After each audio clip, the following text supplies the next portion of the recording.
ওস্তাদ কি চলছে এখানে? ওস্তাদ এটা তো ডুপ্লেক্স বাড়ির। হ্যাঁ, এখন আমরা প্রত্যেকটা বাথরুমের লাইন সেপারেট করে এটার ভিতরে বসাবো। প্রত্যেকটা জন্য এক্সট্রা এক্সট্রা মেইন লাইন থাকবে ওই জায়গায়, প্লাস বাথরুমের ভিতর থাকবে। ওটা শুধু বাথরুমের জন্য, যদি সার্ভিস লাইনে কোনো সমস্যা হয় তখন ওটার কাজ করার লাগি। এটা হচ্ছে টাঙ্কির থেকে যে আউটফুট যে লাইনটা, হ্যাঁ, প্লাস নিচেও প্রায় 50-60টা রুম আছে, ওইগুলোর মধ্যে পানি যাইব। এখান থেকে একটা লাইন ডাইরেক্ট এটা আমরা কনসিল করে নামাই দেবো নিচে। আর এইটা হইলো ওই যে টাঙ্কি পরিষ্কার করে ময়লা পানি ফালানোর জন্য, এটার জন্য আমরা আরেকটা এক্সট্রা পাইপ দিয়ে রাখছি, বুঝতে বুঝছো? এটাও কনসিল করে নিচে নামাই দেবো।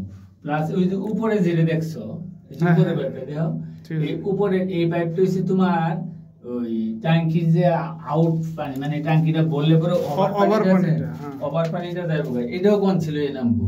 টোটাল কয়টা? 1 2 3 এই একটা, এটা হচ্ছে ইনপুট লাইন। হ্যাঁ, এটা সিপিভিসি দিয়ে করমু। এটা ইনপুট লাইন, এটা দিছি 2 ইঞ্চি। এটা হাউস ভরবো এটা। হ্যাঁ, তাইলে আমাদের টোটাল 4টা পাইপ নামবো এখান থেকে। একটা ইন, একটা আউট, দুইটা গেল। আর আমরা নিচে দিছি আবার 2 ইঞ্চি একটা আউট, আর একটা টাঙ্কি পরিষ্কার করার জন্য। ঠিক আছে, বুঝাইছে কথাটা? ঠিক এইভাবে কাজটা হইব। এই তৈরি আপাতত আজকে সমাপ্ত।